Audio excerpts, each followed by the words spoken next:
Good morning विद्यार्थी मित्रों, नमस्कार, सुप्रभात। विद्यार्थी मित्रों, आज मैं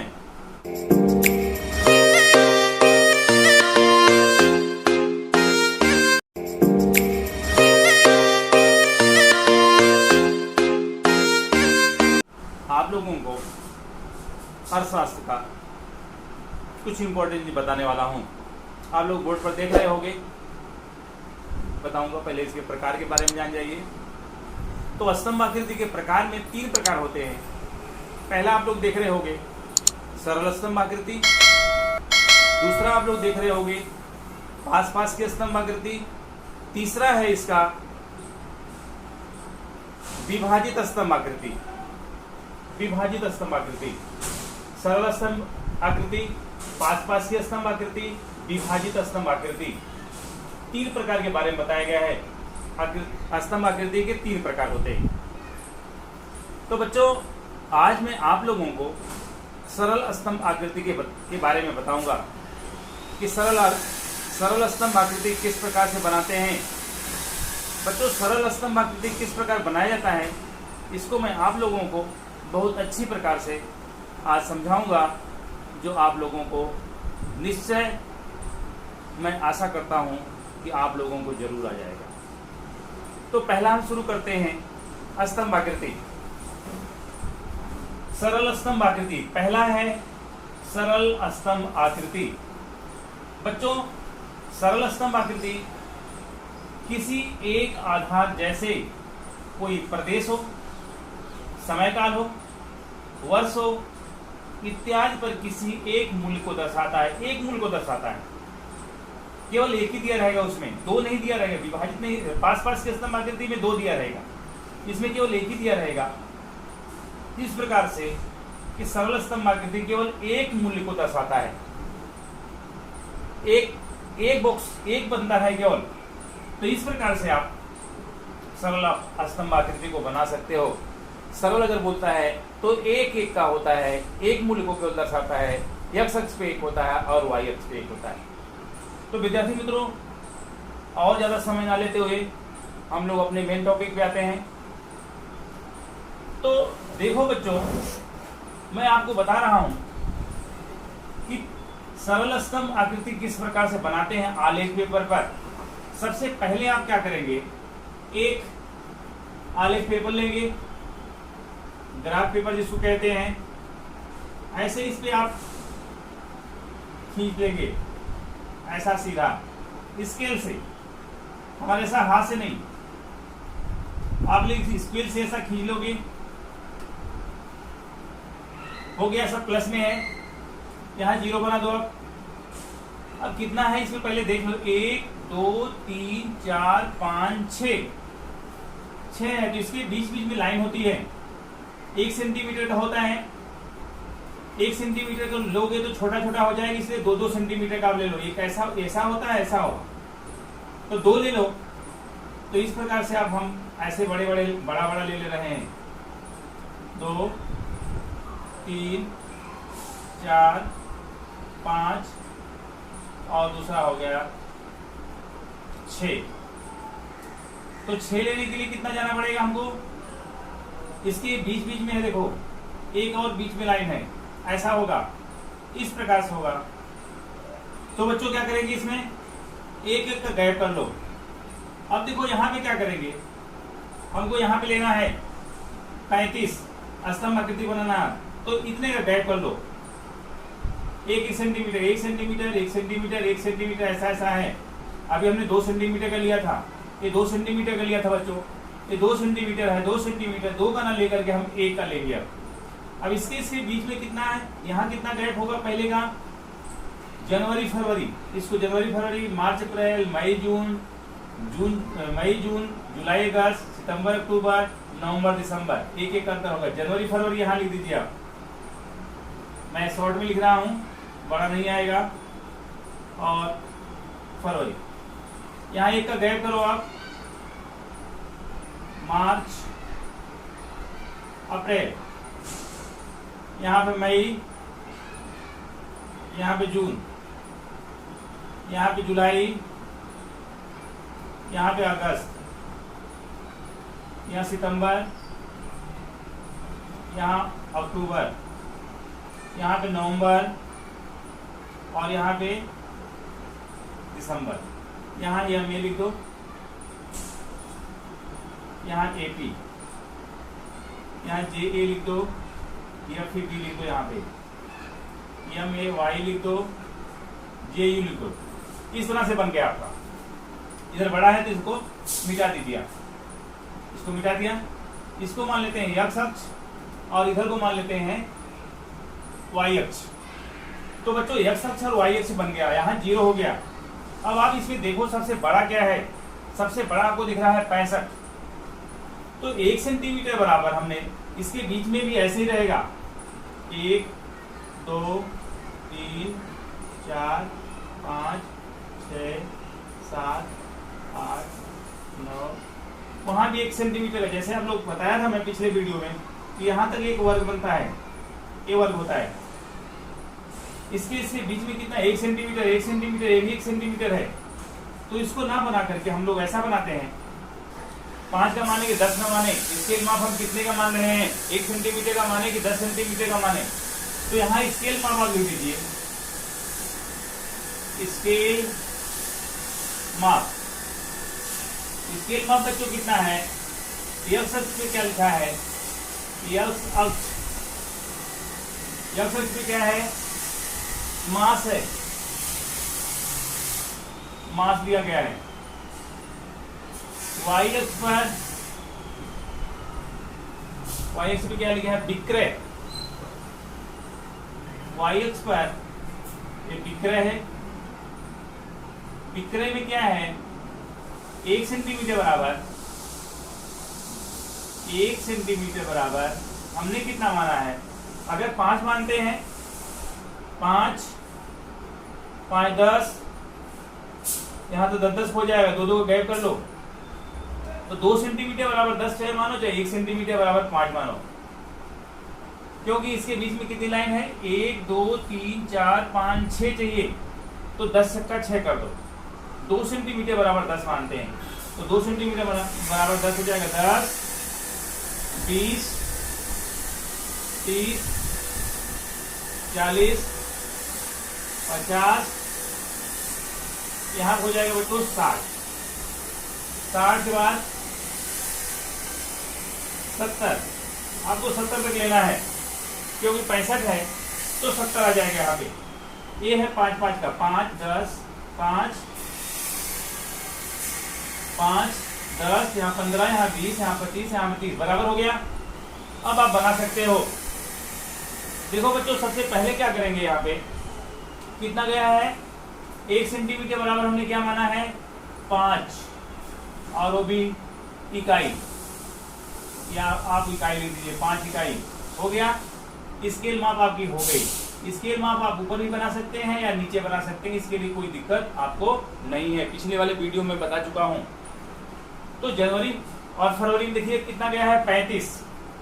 35 कहाँ होगा, ये 30 हो गया, 30 से एक ऊपर 5, 35। इसके बीच में आप आ जाइए ऐसे ही, यहाँ पे, फिर ऐसे आ जाइए आप, ये हो जाएगा 35, हो गया। फिर इसके बाद कितना गया बच्चों, यहाँ 35 आप लिख दीजिए। फिर कितना गया, 60। मार्च अप्रैल में कितना है, 60। 60 कहाँ है, यहाँ देखिए आप, यहाँ है 60। इसके सामने आप नीचे से ऊपर जाओ, चाहे ऊपर से आप स्केल से बनाना, स्केल से आप बनाना, मैं तो हाथ से बना रहा हूँ, आप लोग स्केल से बनाना।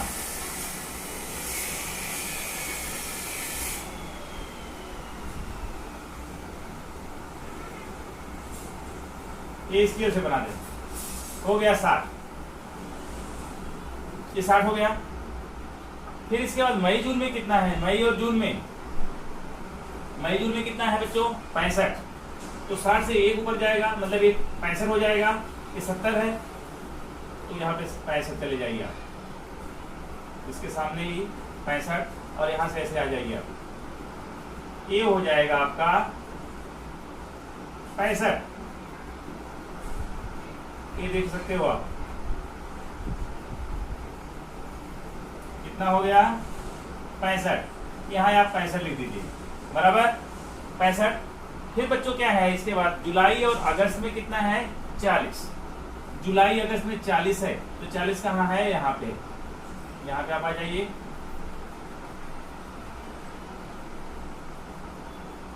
ये 40,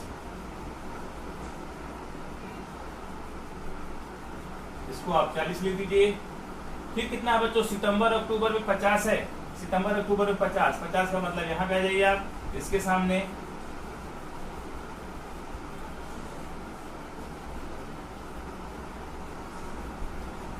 50 हो गया 50, यहाँ लिख दीजिए आप 50। फिर नवंबर दिसंबर में कितना बच्चों 30, नवंबर दिसंबर में 30 यहाँ मिलेगा, ये 30 के सामने आप ऐसा खींच दीजिए,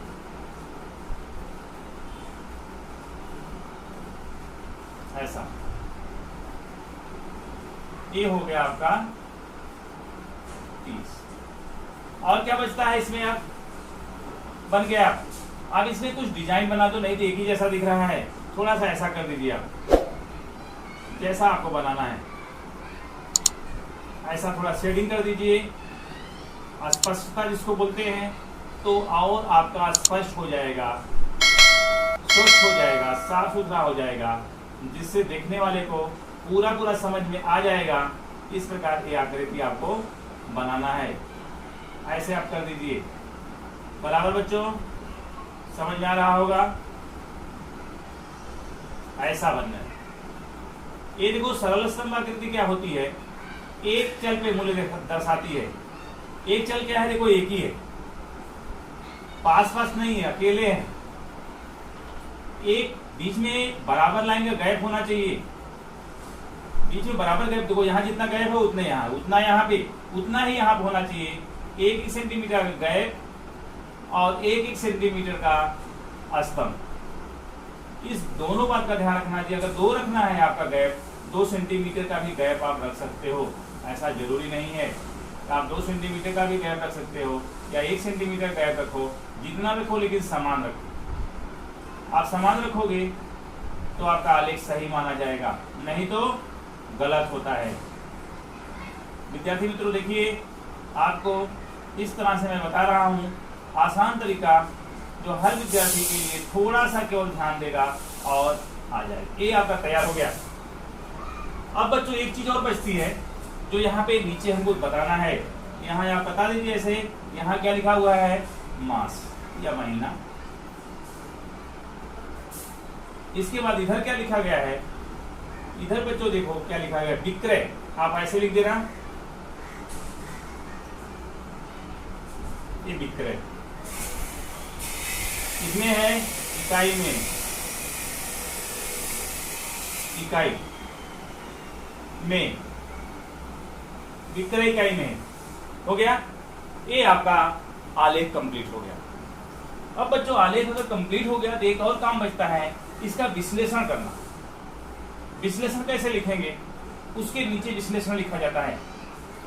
तो विश्लेषण में एक एक पॉइंट बता रहा हूं आप लोगों को, एक एक पॉइंट यहाँ विश्लेषण यही बताते चलता हूं, आप लोग विश्लेषण लिखते रहिए। विश्लेषण, विश्लेषण कैसे लिखते हैं, पहला पॉइंट है एक्स अक्ष पे क्या बताया गया है। एक्स अक्ष पे क्या है, एक एक पॉइंट में बताऊंगा, आप लोग मिटाते चलूंगा, फिर आप लोग देखते रहना। विश्लेषण आलेख में, जैसे पिछले वाले वीडियो में बता चुका हूं, ऐसे ही आलेख में एक्स अक्ष पर मास, इसको मिटा दे रहा हूं, मास, और वाई अक्ष पर, वाई अक्ष पे क्या है बच्चों, विक्रय,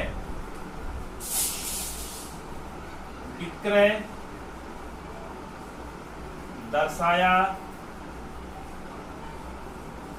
गया है। पहला हो गया।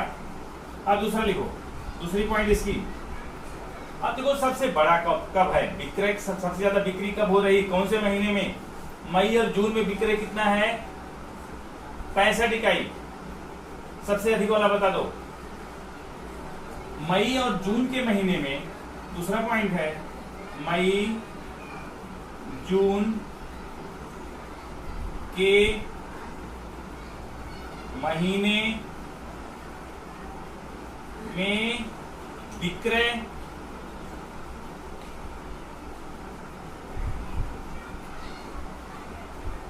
सबसे अधिक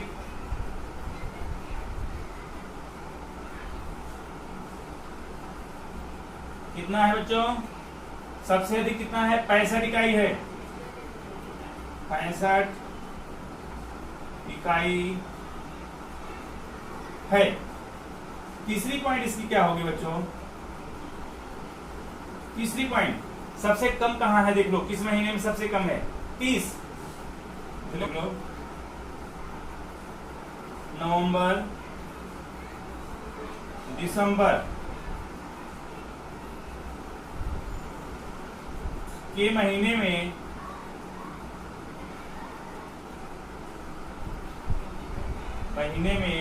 विक्रय सबसे कम कितना है? 30 इकाई है। 30 इकाई है। ये 3 पॉइंट हो गई आपकी। अब फिर से मैं मिटा के दूसरा पॉइंट बता रहा हूं। ये आपकी 3 पॉइंट हो गई, 2 पॉइंट और लिखना है। तो 2 पॉइंट के लिए बच्चों इसको मिटा दे रहा हूं, आप लोग देख लेना, पढ़ लेना फिर से, क्योंकि उधर जगह नहीं है। अब यहां बता दे रहा हूं फिर से है। चौथी पॉइंट क्या है बच्चों? इसका चौथी पॉइंट है,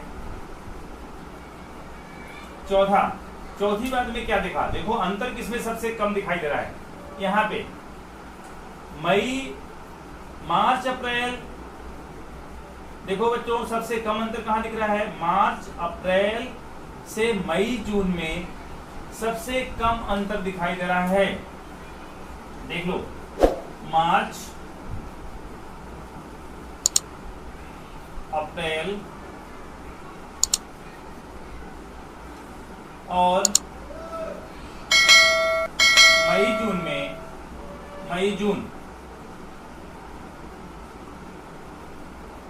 जून में विक्रय इकाई का अंतर सबसे कम है। ये हो गया। सबसे कम होने का मतलब आप इसमें से घटाओगे तो कितना आएगा? 5 का अंतर क्यों ला रहा है? सबसे अधिक अंतर कहां पे आएगा बच्चों? यहाँ पे दिख रहे हो, यहाँ पे अंतर सबसे ज्यादा आ रहा है। कौन से? जनवरी, फरवरी और मार्च, अप्रैल में। जनवरी, फरवरी में बहुत कम है, और यहाँ देखा जाए अगर इन दोनों लगातार अंतर देखा जाए तो ये 35 है, ये 65 है, ये 60 है। तो पांचवी बात आप बता दीजिए, जनवरी, फरवरी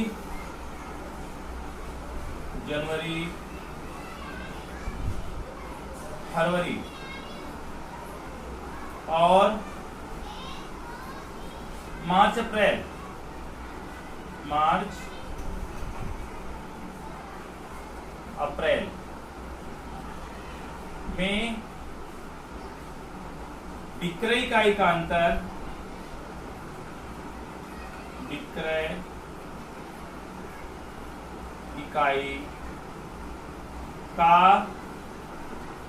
अंतर, सबसे अधिक है। ये 5 पॉइंट आपकी बच्चों हो गए। 5 पॉइंट आप लिख दोगे तो आपको 2.5 नंबर इस पे और 2.5 नंबर इसका विश्लेषण पर, इसके विश्लेषण पर 2.5 नंबर मिलता है। तो इस प्रकार से बच्चों आपका ये कंप्लीट हो जाएगा। ये रहा आज का इंपॉर्टेंट टॉपिक कि सरल स्तंभ वाक्यों की किस प्रकार बनाते हैं, उसको आलेख पर कैसे दर्शाते हैं। तो बच्चों आपको मैं बता रहा हूं कि सरल स्तंभ आकृति किस प्रकार से बनाते हैं, उसको आलेख पर कैसे दर्शाते हैं। तो ये इस प्रकार से स्तंभ आकृति को बनाया जाता है और सिखाया जाता है। बच्चों, ये टॉपिक आपको समझ में आ गई होगी। जो अगर नहीं समझ में आई हो, कुछ बात अगर नहीं समझ में आई हो, तो हमें कमेंट लिखिएगा, जिससे हम और उसमें सुधार करने की कोशिश करेंगे। तो और ज़्यादा समय ना लेते हुए हम लोग अब यहीं पर इस टॉपिक को समाप्त करते हैं। अगले टॉपिक में फिर मिलेंगे। दूसरी टॉपिक क्या है? दूसरी टॉपिक क्या है? पास की स्तंभ आकृति किस प्रकार से बनाते हैं, उसका विश्लेषण कैसे करते हैं। इसके साथ जय हिंद, जय।